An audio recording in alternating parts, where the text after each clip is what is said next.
Um, we are going to get started. Welcome everyone to Wise Women Wednesdays. I'm Stevie Carr, founder and CEO of Wise. I really appreciate you taking your hour. If you are in Eastern time, this is your lunch hour, to drink your water, to actually eat food. Kyla and I talk about this all the time, and to actually engage with one another during this time. I'm really impressed with your ability to lean into listening to yourself and your needs. And I could not be more thrilled today to have an incredible speaker, somebody who is newer to our Wise community, but somebody that is not new to our Wise family.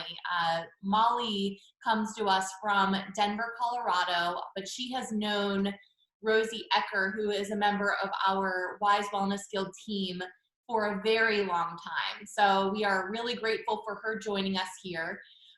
Molly is the owner of Woodhull Wellness, which aims to inspire positivity and clarity in decision-making by leading individuals towards building a meaningful toolkit of meditation techniques to improve life in and out of the office. So we are really, really thrilled because this is something that what we're going to learn today, we're going to talk philosophically about. And then with Molly, she's going to be able to share some best practices with us that we can take through the holidays, through our work day, and also implement when we have time and space to be able to create while we're at home. A few of the rules of the road. Please stay on mute if you don't mind. We will be doing a Q&A at the end of this. If you have burning questions or comments, as always, put them into the chat. We welcome the dialogue. This is absolutely about discussion and not necessarily presentation. And then at the end of this, if you've got any more questions for Molly that you need to ask offline, feel free to reach out to her directly. We'll make sure that you have that information. So, Molly, thank you so much for joining us today. I appreciate it. I know you're an hour behind us, right? It's 11 there? I'm 2 hours behind. 2 hours, okay. So you're mountain time. That's wonderful. Yeah. We just got our first snowfall here in Cincinnati. You guys, I'm sure, have had the cold weather for some time. So. We have. So hi, everybody, by the way. Nice to meet all of you and see all of you. I'm really excited to be here. And just to talk about meditation and mindfulness. But yes, it has been snowy here for a while. We have had about a foot of snow in our backyard for at least 2 months or 2 weeks. Yeah. Beautiful to visit. But I am under a blanket right now and I have my coffee because I'm not built for this. I'm built for all the other seasons and I'm a whiny baby and it's totally fine. So, well, Molly, so I would love to hear a little bit more about what took you out to Colorado and how you really came to build your wellness practice and more about your background. Yeah, so I'm originally from Dayton, Ohio, and I went to Denver for school. So I went to the University of Denver, and I always knew inside of me that I wanted to be my own boss, and I always knew that I wanted to do something in wellness.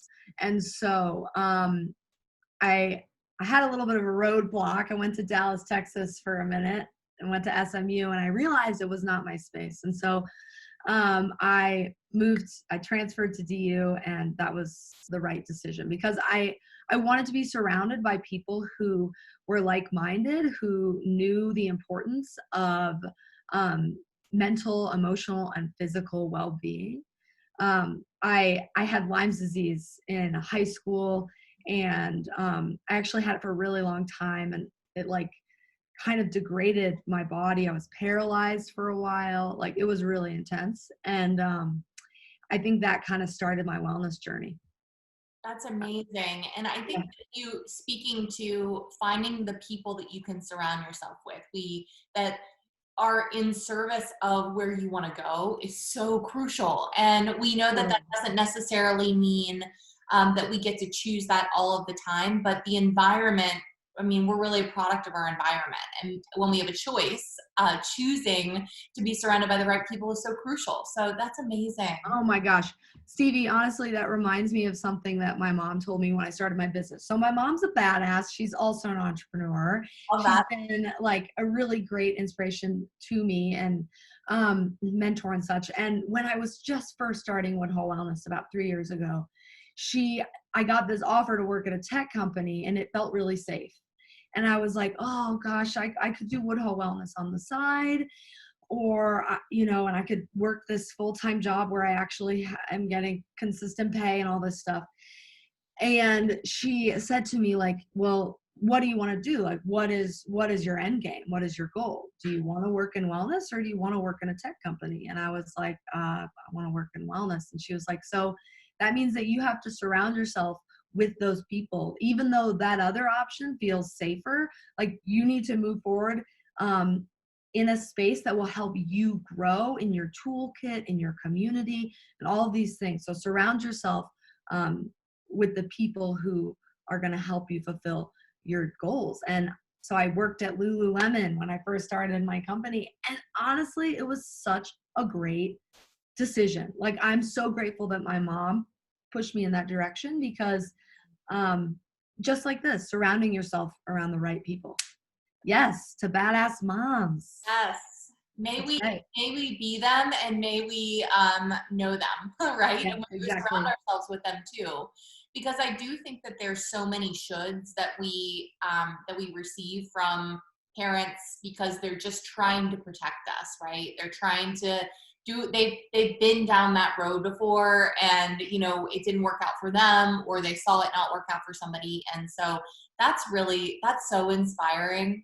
That's really amazing. Gosh, well, that's another conversation for another day. Maybe it's Yeah. Molly and her mom come on and we have a whole conversation about how to be an empowering mother. I mean, gosh, like there's a whole like between that and Galia Collaborative, I think we could have a really rich dialogue about mothering. So Yeah, that's great. Well, Molly, I'll let you dive in and just tell us a little sure. bit more about your topic today. And I'm really excited because during this time, I know we're kind of getting hit with wave two of the I know it's not necessarily new to us, like these directions, but it feels heavier this time. Like it feels Yeah. like we're really more isolated this time.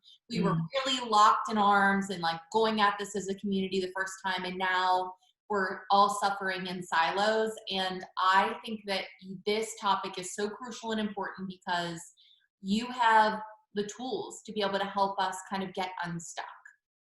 Totally. Wow. I mean, I feel like I do have a lot of great tools, and meditation is simple but not easy. So I want everybody to know as we start this conversation that these different tools, tips and tricks that I'm going to talk about, like, one thing at a time. So I always encourage that after you leave this talk, just take one thing that felt best to you, that resonated most with you. So maybe that'll be micro meditations, this idea of living in the present moment. Just pick one and try and use that in the next week after we talk. But so, gosh, so many thoughts. You know what? Before we do anything, let's do a little micro meditation and then we'll check in so that I can get the vibe of how everybody's doing and then I can move forward on what I want to talk about. So a micro meditation is one breath to 1 minute of thoughtful breathing. So I'm going to lead you through just a few breaths. And we need oxygen in our bodies to think clearly and also just to feel safe. So find a comfortable spot. So if you're sitting in a chair, just kind of shake it out a little, get comfy. I recommend both feet on the ground. And then if it feels comfortable, you can go ahead and close your eyes. And if closing your eyes doesn't feel like the right option, you can always choose to gaze a few inches in front of you. And take a big inhale through the nose, bringing the shoulders up to the ears. And a big audible exhale through the mouth, releasing the shoulders down. Feeling into that sensation of relaxation that moves through the body. as you continue to relax here. And then I want you to inhale for a count of 5, holding at the top of the breath, and then slowly exhale for a count of 5.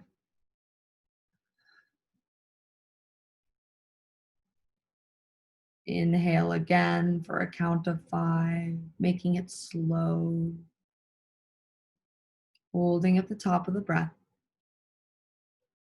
and exhaling for 5. We'll do one more. Inhale for a count of 5. No rush, holding at the top, and exhaling for 5. And when you're ready, you can slowly and mindfully open your eyes. And not totally abandoning your body, but taking a moment to feel how just a few breaths affects both your body and your mind, right? And Molly, we've talked about this before, but so much of us during this time and why that's crucial is I'm a breath holder when I Mm. get stressed out. And when I do this, I literally, it's like drinking a glass of water when I've been parched all day. Like I literally felt in my lungs like they had not been full all day. Yeah, It's so crazy when you think about, I mean, really, air and oxygen is what keeps us alive. yeah, Really wild to just like even that little moment of 3 minutes, what that takes. right. Crazy. And it makes a lot of sense. When we feel anxious, our response mechanism is to tighten up, right? We feel that tightness and tension. We're protecting our bodies. But the reality is that when we don't breathe deeply enough, it's super anxiety provoking for our bodies from a physiological standpoint. I mean, we essentially, when you hold your breath all day long and you don't breathe deep enough, it turns fight or flight on in your body. It just and constantly we're in fight or flight. We've got all these hormones bouncing around trying to protect us, to let us know that we need to fight, but we don't. And we, just because we're stressed, and our body wants to help us in that situation, it's kind of interesting because the minute we take a deep breath, the body remembers, at least from a physiological perspective, I am safe. And so that's why one deep breath can be so helpful and effective. And honestly, micro meditations are one of my most used techniques. Really know that all of us are meditators. We are all meditators. Some of us meditate during a run or a walk. Some of us are really present in the morning when we make our coffee. And so I want all of you to feel empowered that you are mindful and that you are meditators. We just have to find the way that fits best for you. And so all of us have 1 minute to take a deep breath. All of us have just 1 second to take a deep breath. So throughout your day, take a deep, thoughtful breath with intention before a hard conversation, or maybe after one, and allow your body the opportunity to either show up for that conversation in a way that you deserve and that person deserves, or allow your body the opportunity to take in whatever information you just received without immediately responding from a place of anxiety, hardship, confusion, blurriness. um, Literally, as we continue to meditate, we create like a gap. So here's the stimulus, whatever comes in, right? So a shitty conversation, excuse my language, right? The stimulus, it's upsetting. Now you're feeling tightness and tension. Your body is literally reacting. As we meditate, it creates a little bit of a gap here, and then you get to respond. But a brain that has never meditated before probably acts like this. You literally, there's not even any agency between the stimulus and the response. You just respond, and you don't even know that you had an option to just take a deep breath and then to respond thoughtfully. So and actually it happens in your brain, like without you even knowing about it, as you continue to build that mindfulness muscle. Um, so yeah, are you gonna say something, Stevie? Okay. So I want to check in with you guys. I really want to get an understanding of where you are. So let me know in the chat, like, how are you feeling today? How are you feeling right now? And what inspired you to be here? Because what I talk about next will be dependent on what you guys say. So why did you decide to come to talk about mindfulness and meditation, and how do you feel right now? I'll give you a minute to write it in the chat, or you can like express it verbally if you feel so brave.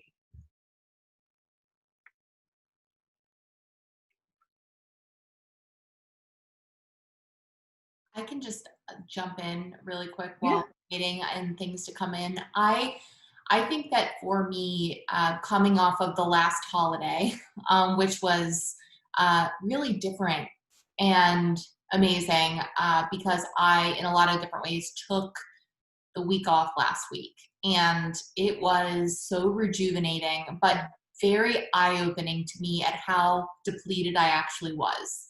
Yeah. I go two speeds. I'm go, go, go, pedal to the metal, or I am sit on the couch for 12 hours, do not move, even if I have to go to the bathroom. Like I'm like Right. those two speeds. And I think that that awareness really alarmed me. And so Right. for me, what I'm finding here are ways to, again, owning a wellness company, checking, also, again, reminder, not claiming to be an expert, that's why I'm here, is really learning along the way of understanding when I am being triggered and implementing those moments in time that I can carry with me, in understanding a little bit more that I'm probably imposing more stress on myself than actually exists. Like I have Mm. expectations on myself, and I released myself of expectations last week, and gosh, it was liberating. And gosh, I feel like a totally different person. Like it's awesome. So I'm really excited to kind of learn how to bring more of that in my daily life versus waiting for a week of Netflix and like binge watching the Queen's Gambit. So I yeah. did watch the whole thing. I watched all of that. Go girl. So that's such a good share, honestly, because it makes me think of a few things. So one of the reasons that I started meditation was because I would go on outdoor adventures. This is how I know Rosie. As a kid, I would literally go explore the Canadian wilderness, and I would always feel such a peace. And every time I would be outside, I felt centered and grounded. But whenever I would go back into real life, those sensations of anxiety, tightness, and tension would come back to me. And it's at one point, I think I was in college, I was like, okay, I need to figure out a way to find the sensation of peace that I find in the wilderness all the time. And that doesn't mean when I'm living my life, I'm not stressed, but I did find that I can connect with that same kind of deep tranquility when I connect with my breath. And that was totally inspiring to me because that meant that I could find this no matter where I am, no matter what time of day, whether I'm on vacation or in a boardroom, I can find that internal peace. And the most amazing thing about it is that everyone has that opportunity. Everyone has their breath. I love that because a lot of times we hear the narrative that we have to change something, like change our job or change the way we go about our day. But if you really, it's inspiring that if you really do practice this, maybe that's not the solution at all. You would carry forward the same issues. It's not about changing anything except for your mindset and creating that really important space for you to experience and reflect. So that's Yeah. really inspiring. Wow, that's great. Exactly, because it's not really the external circumstances, because yes, there are some external circumstances that are way harder than others, and our lives ebb and flow, but adversity is always going to knock on our door, whether it feels like a really big adversity or one that you can tackle. Our lives are full of it. That's just how it goes. But each time we sit down and meditate, it feels difficult for our brain, right? all of you who have meditated in whatever capacity, you notice your mind wanders when you sit down and meditate. And maybe that means you think you're not a meditator, right? Because your mind's wandering. Well, that's normal and natural. But when we sit down and we try and focus on that meditation, whatever it might be, a sound, a poem, a sensation, that feels like hardship. That feels like adversity to our brain. Our brain doesn't know the difference between a really difficult conversation at home or at work and trying really hard to focus on a meditation. All of them feel like adversity. And so when we sit down and we meditate, we create a very safe environment to teach our brain to be better at dealing with hardship. So that when something in our life does knock on our door and we do have to deal with it, our brain literally is trained to be better at responding to that adversity. So, also a quick touch on your share, Stevie, and then I'm going to go to the others because they're so great, which is that, you said you liberated yourself from these expectations. In meditation, we really try hard to work on this idea of non-attachment. So it doesn't mean that we're not attached to anything, but that we can create healthy goals and not hold so tightly onto exactly what we said we had to do on our to-do list, but rather be able to kind of ebb and flow and trust when we're going to accomplish our goals. Doesn't mean we're apathetic. Doesn't mean we're not hard workers or that we don't set goals for ourselves. It just means that we become a little bit better at allowing the goal and how we accomplish it to evolve and change, because that is what happens with everything in life. But it's hard. It's hard because our brains like pattern. And so we like to set an expectation and accomplish it exactly as we had imagined, because that feels like it makes sense to our brain. So we're all on the same page. We're all working on all these things, right? Like, I'm not perfect at this either. All right. So seeing these different shares, very interested in the power and the importance of breath. Okay, Julie, that book, Breath from James Nestor, I'm obsessed with it. It is such a good book. He talks about the importance of breathing in and out of your nose. And I literally, this is kind of not a lot of people know this, but now I tape my mouth shut at night and try to only breathe it in and out of my nose. Yes, Julie, it makes me actually sleep a lot better. Wow, I could talk 1,000 My years. husband makes a lot of fun of me and my teenage son, but yes, I do that as well. Oh my gosh, if anyone needs to read this book, you can buy it on audiobook. You can, normally I have it here, but it's probably next to my bed. Anyway, it's a great book. That's a good share. Let's see, other people want to get tips and tricks about how to be better decision makers. So the easiest tip or trick on that is to just make sure you keep taking those micro meditations. That's where we start, right? There are a lot of other tips and tricks, but let's start from the beginning. I want meditation and mindfulness to be something that feels fruitful and good for you, not something that feels like another thing that you have to check off your to-do list. It's okay to start small. Let's see, these other things. Working in healthcare and feeling exhausted mentally and emotionally. I totally get that. We're going to do a meditation poem that will be really helpful for you. Let's see, there was another, overworked and unmotivated. Oh my gosh, feeling overly stressed. You guys are such good sharers. Seriously, this is an awesome group. All right, so I'm going to go back for a minute, and then I'm going to approach these questions. So let's talk a little bit about mindfulness versus meditation. Mindfulness is a way of being, right? It's a way in which we live our lives in the present moment, not ruminating about the past, not fretting about the future. To me, this means being present, focus on the task at hand without getting taken away by all the to-dos on your checklist. That's hard to do though, right? Because our mind is meant to wander. It naturally multitasks. It naturally tries to finish all the things that we need to do at one time because it's just trying to help us out. So meditation is the practice that we choose to learn to focus on one thing at a time. We call that an anchor.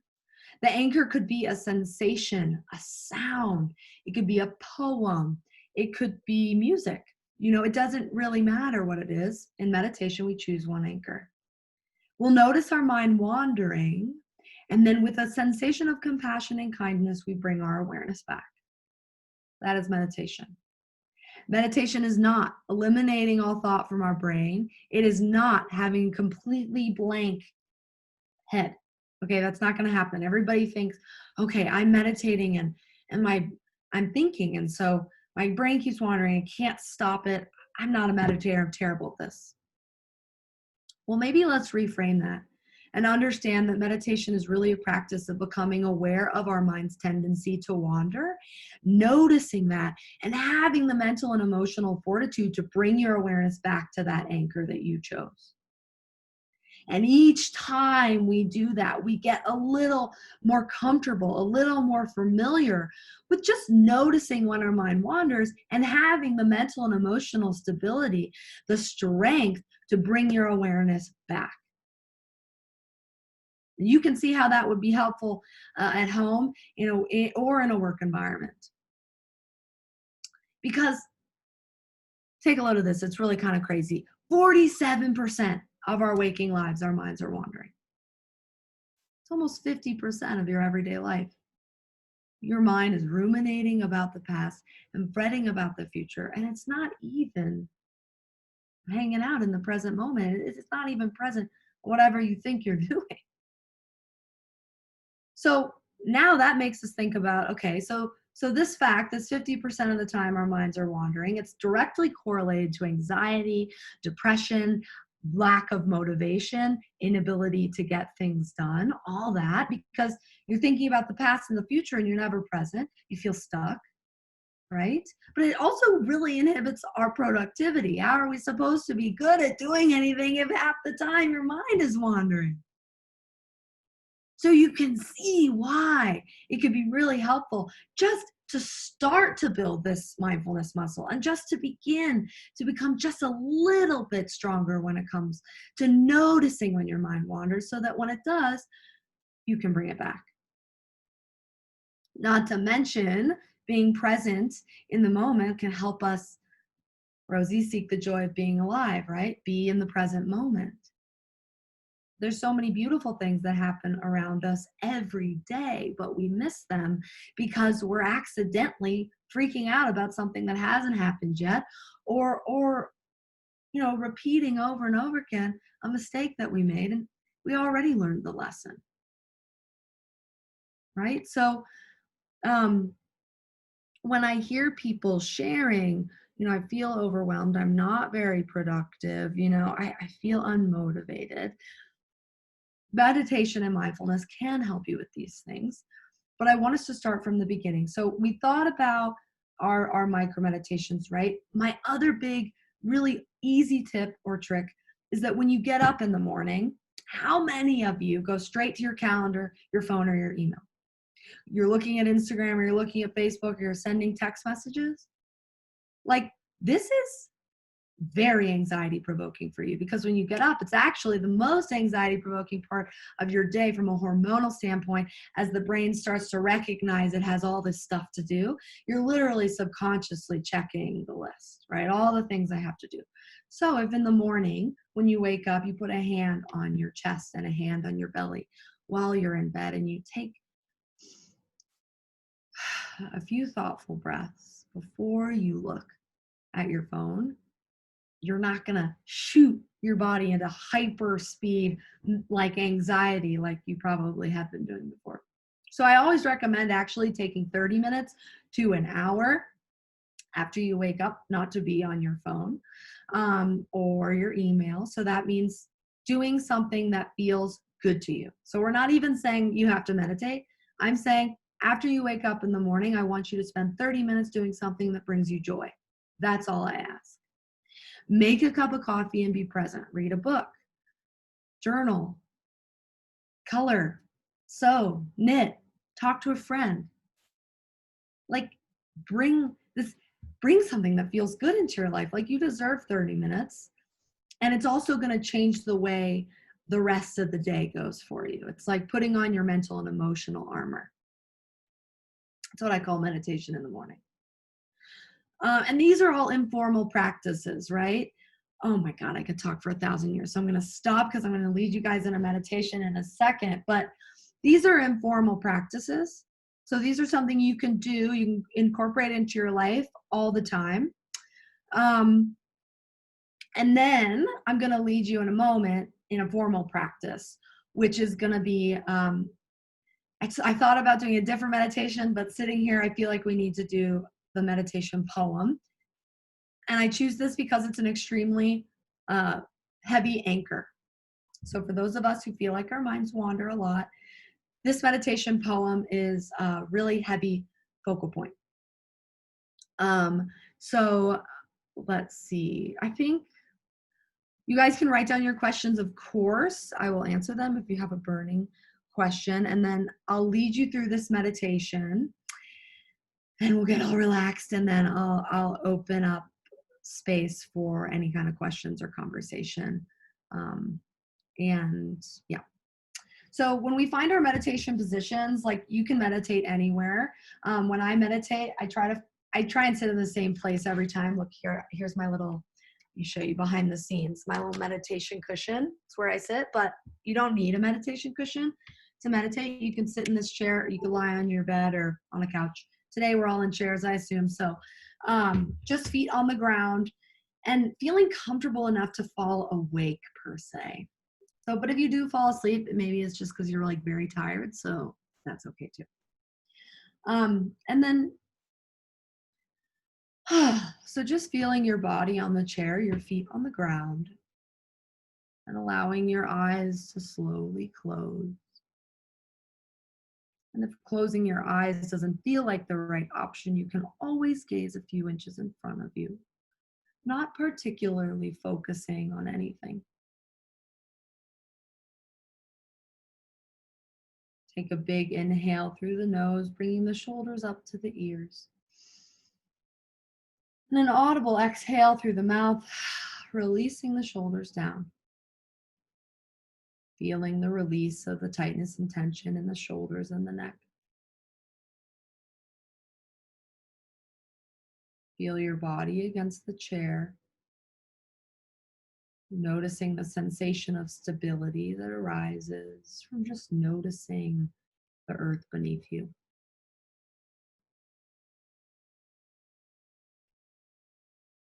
And begin to listen to the sounds around you, allowing these different noises to inform your present moment. So getting curious about what you might hear.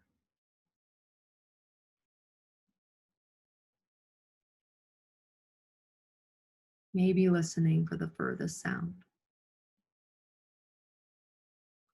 And knowing that these sounds and other little noises may arise during our meditation, and that's okay.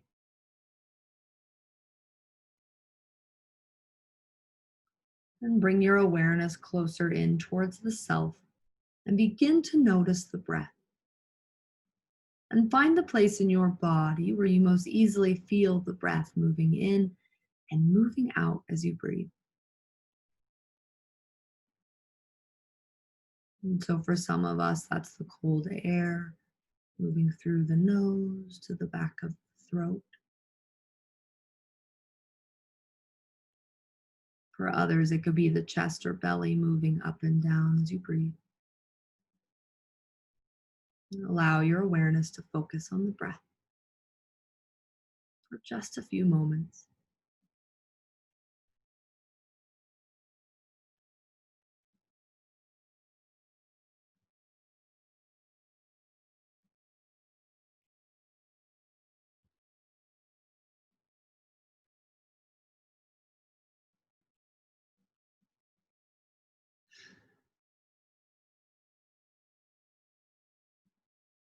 Feeling into the breath, the foundation of all meditation. And I'll begin to recite the lines of a meditation poem. And all I want you to do is simply recite the lines silently in your mind, in rhythm with your breath. I know I am breathing in. Breathe in. I know I am breathing out. Breathe out. I calm my body and mind.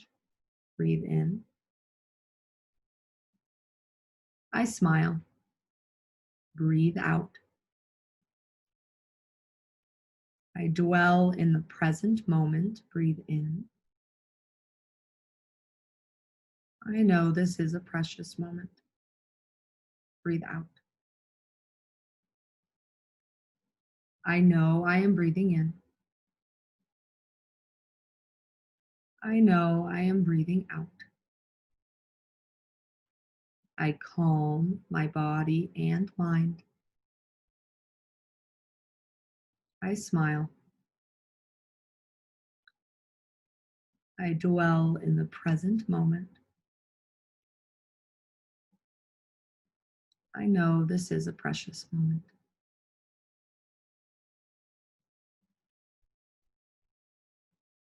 I know I am breathing in. I know I am breathing out. I calm my body and mind. I smile. I dwell in the present moment. I know this is a precious moment. Continue to repeat these words silently in your mind, knowing that if you forget a word or a line, simply begin again. I know I am breathing in.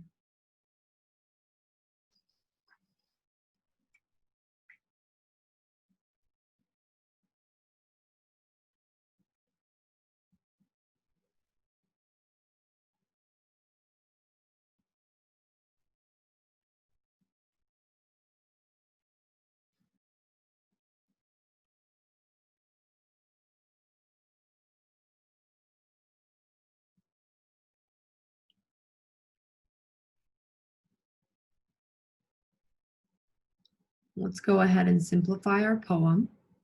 So repeating the words in, out, calming, smiling, present moment, precious moment.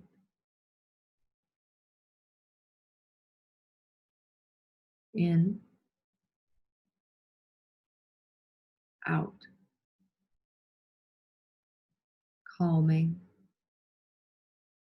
smiling, present moment, precious moment. So continue to recite these lines silently in your mind in rhythm with your breath.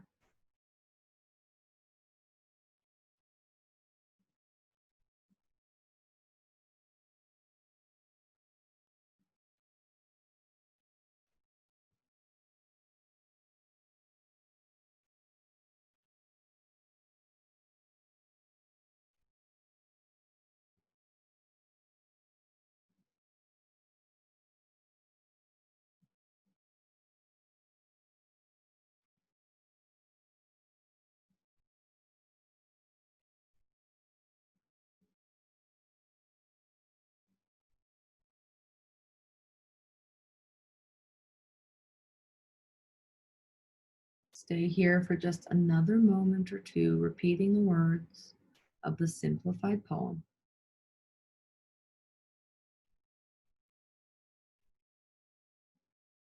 Knowing that right now you're exactly where you need to be.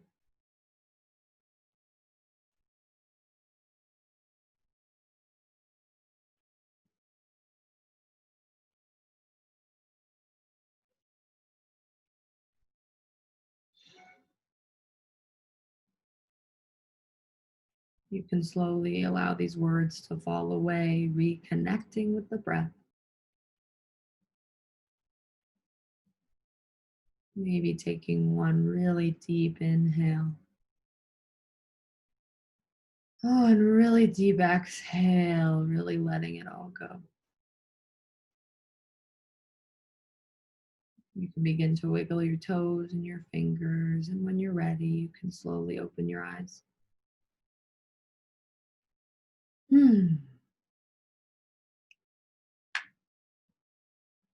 I'd like to stretch it out. Good job, you guys. Whew.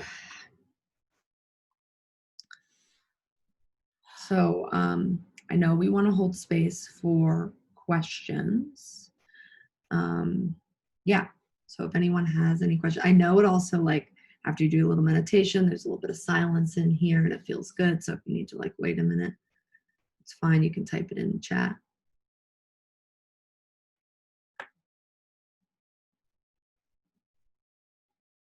And while people are thinking about their questions, I have some sort of interesting. I'm wondering how many of you got nervous when I left you to do the whole meditation poem, the long one, on your own. And if, I'm also curious if you forgot a line or a phrase, and if it made you feel like, oh, I did this wrong, or shoot, I'm not remembering the words, or if you kind of like went with the flow and just kind of kept going.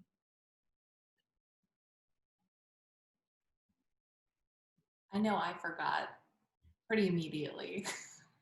You what? I forgot pretty immediately, and I was really happy when you brought in the single. Yeah. But you know what I think is really amazing about it is I want to learn. Sure. Want to know, and I think that the more often that I do this, this could be right or wrong when I'm saying this, so correct me if this is wrong. This is my achiever brain, right? Is once I've memorized it, I will have demonstrated to myself that, like, I'm practicing enough, right?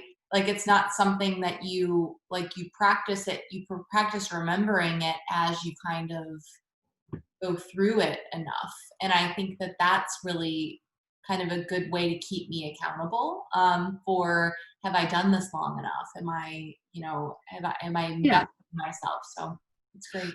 Totally. I mean, that's one of the reasons why it's a heavy anchor, because it's a poem, so you're supposed to remember it. And I think it's also an interesting insight into our internal dialogue, how attached we are to doing things perfectly.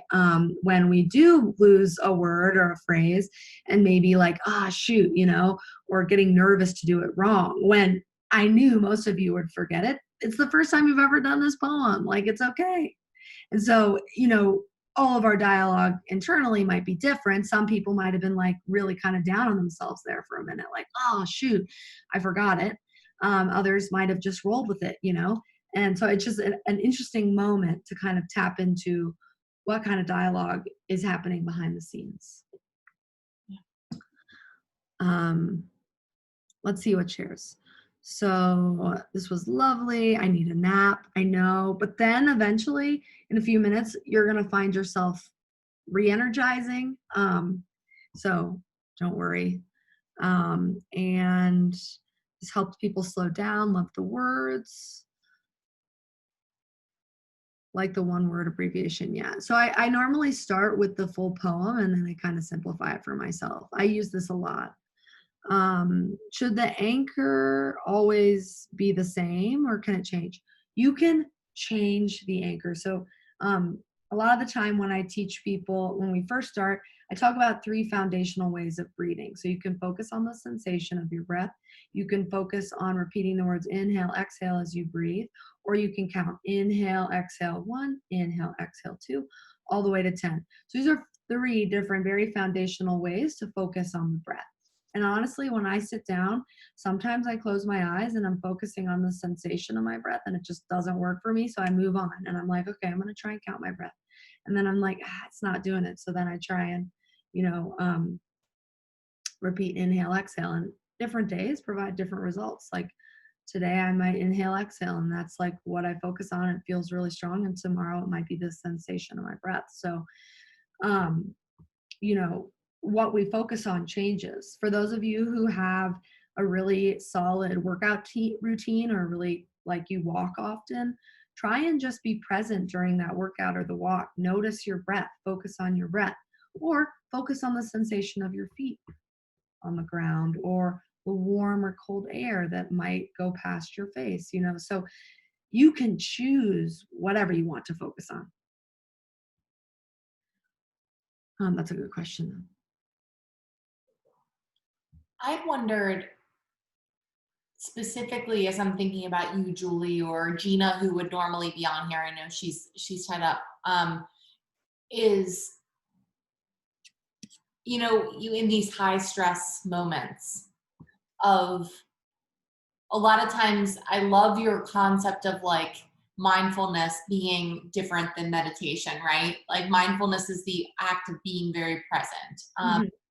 But I am wondering if there's a sense of, I would love to ask the question of Gina, like as she's doing surgery, and she's like very focused on that one thing. What breathing looks like during those moments of heavy stress, like how is she checking in, and like that being a thing that in the consistency of the stress being at a specific level, right? It's not letting up. Yeah. For healthcare workers, as I'm just like reflecting on this, that to me sounds like the highest stress job one could have right now. Yeah. How do you distill this down into that moment of like those little reminders? And I love the concept of the poem, and I love the concept that it could be anything, right? It's like in the moment, do you hear, like, does the beeping actually become a comfort, right? Yeah. A stressor, and to what you see, like the looking for the beauty in faces that you're seeing, and like really analyzing people, and instead of like rushing to the next thing. I don't know. No, that's a really cool thought. And I would assume, so someone in surgery, we really like having a container to be focused, right? We can't like be super focused all the time. So when a surgeon goes in for a surgery, they have put on their mental and emotional armor. They know it, they know that it's going to be hard. They know it's going to be stressful. So they go in there and they probably adapted to that environment and have created ways to relax their shoulders and to breathe just so that they can approach that situation with clarity because they have to. But it also is that space represents a place where they have to focus on their breath and they have to be present. They have to be 100% in it, right? Because they have someone else's life at risk and it's their job. And so when they walk into that surgery room or whatever, like they're there. So that's one of the reasons why I choose and why I suggest people find the same place to go to meditate in your home. So if you are curious about creating a meditation practice, find a spot that feels comfortable to you, explore your house, look at it in a new way, and find a place that feels like, a place you might want to sit. Because each time, the surgeon goes into the operating room, they're like in it, they're focused. Same kind of idea. Like I sit on my meditation cushion, a lot less at risk there, but I feel in the zone. Like while I'm sitting on my cushion, I give myself the space and the environment to focus on my breath or the task at hand. And when I'm out of it, it's okay. Maybe I'm doing micro meditations and such, but like, we need a container to stay focused. No, I love that kind of idea of, this is a really bad example, but I'm going to say it because it's making me laugh. Like the idea of a Roomba, right? Like Yeah, go. And at some point you got to dock and totally. um, but I do think that is really important, that same location might not be your home, right? It might be Totally. when you're out in the field or doing something. It might be a lookout on your drive home, or it might be a bathroom stall, or it might be somewhere that like you can make yours in your safe space, and like all the five senses and emotion can start to feel familiar, right? Yeah, I love that concept. exactly. That's so cool. And it's just about opening up space in your life and realizing that you do have 10 minutes to dedicate to yourself each day, like whether that means meditating or listening to music and that's your meditation, or just getting out into your life and getting curious on where you feel really good. Like this is all just, little choices that we make each day to support our mental health and wellness. And I know we have people in the healthcare field here, and I know everyone is busy and trying their best. And so I totally, fully understand that and see you and hear you. And like, we all know all good things take time and a little bit of effort. And so I can give you all the tools in the world, but you just have to start from the beginning. If you haven't been giving yourself at all, anytime, give yourself a minute a day to think about the breath or to do something that feels good. Um, and then eventually we'll sort of create this life where we wake up, we have good routines. Maybe we don't look at our phone right away. We do something that feels good for us. We put on that mental and emotional armor. We can attack the day with a sense of peace, but also productivity. And then, we have the awareness, oh, this place really makes me feel good. So I'm going to go stand there or go look at the lookout on the way home or whatever. And it all becomes a bit more natural, but it takes practice. I love that. I'm most definitely going to really look to create a space. I don't know, this little desk is like really starting to feel good. I just redid my office and I'm feeling very inspired. Maybe this goes on the floor now. But I think this Amazing. is amazing. And Molly, I can't wait. I'm volunteering you that we're doing this again. You are such a delight, and I'm really just so inspired by your realness, because I think that that's the concept of clearing your mind, that pass fail mentality that we have. Mhm. Being bad, I hear that so much, and you really have been one of the first people that I know that has talked about meditation in the sense of like, it's not about clearing your mind necessarily. So I Yeah. narrative, and I really want to inspire people. If the concept or the name meditation scares you, it's less about that, and it's more just about like, let's fill those lungs with air and let's make sure that like it's about that, but it's about really like, let's get in the right mindset, which means checking in with ourselves. So this is Totally. lovely, and I would Thank love you. for you to share how people can find you. Yeah. Okay, so two things. One, I know we're about to leave, but to clarify, yes, 100%. Meditation is not to eliminate all thought, it's to notice our mind wandering. But as we continue to practice this, it does become more easeful to focus on that one thing at a time. So this is where then all the other ideas and the thoughts and the ruminations can fall away, and we can simply focus on the anchor. So that's where the misconception comes from, because people are going straight to the end goal, which is like really be able to focus on one thing in the meditation. And then in order to find me, you can find me on my Instagram, Woodhull Wellness. You can go to, let me give you links. You can go to woodhullwellness.com. That's a good one. And that'll give you info to everything right there. And then here's a little cool something. I created an online course called Realistic Self-Care. Some of you guys might know about it. And I had a Black Friday sale. I gave people 30% off. Technically, the code ended yesterday, but I can give you guys all access if you do want to sign up for 30% off. There's never any pressure for me, but if you're interested, I'll give you the link right here. Um, Um, well, so the, good.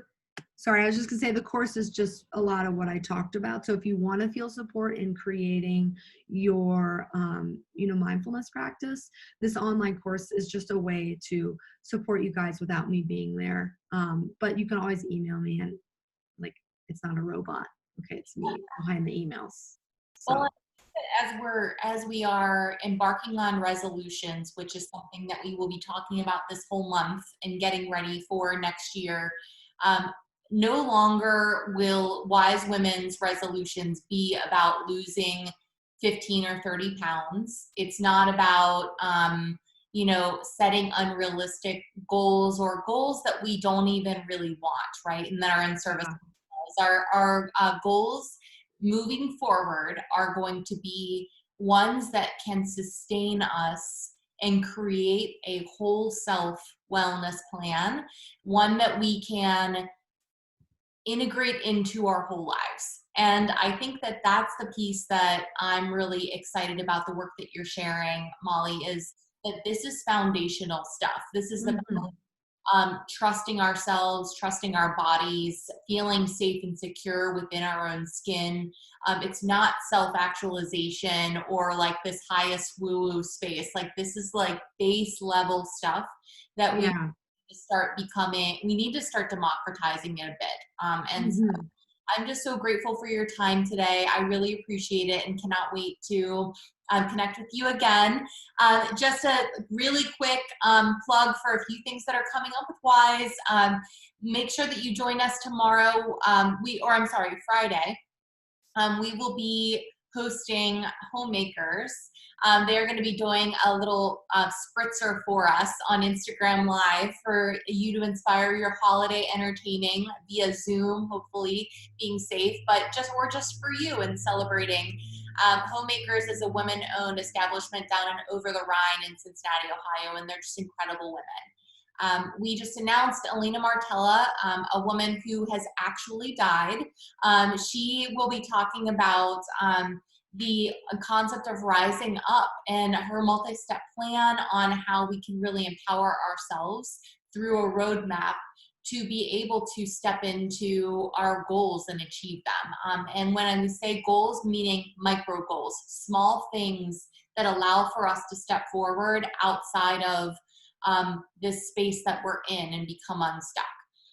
We have an incredible events calendar that you can check out at wisewellnessguild.com/events. And make sure that you are letting your peers know about Wise. It is free.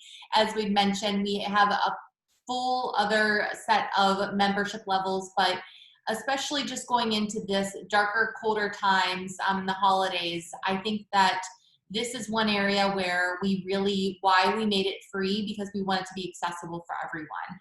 So thank you so much for spending your time today with us. We really appreciate it. Have a great rest of your day. Make sure you get outside, even how cold it is, get some of that sunshine on your face, and make sure you remember to breathe. Molly, thanks again for joining us, and have a great rest of your day. Bye. Thank you. Bye.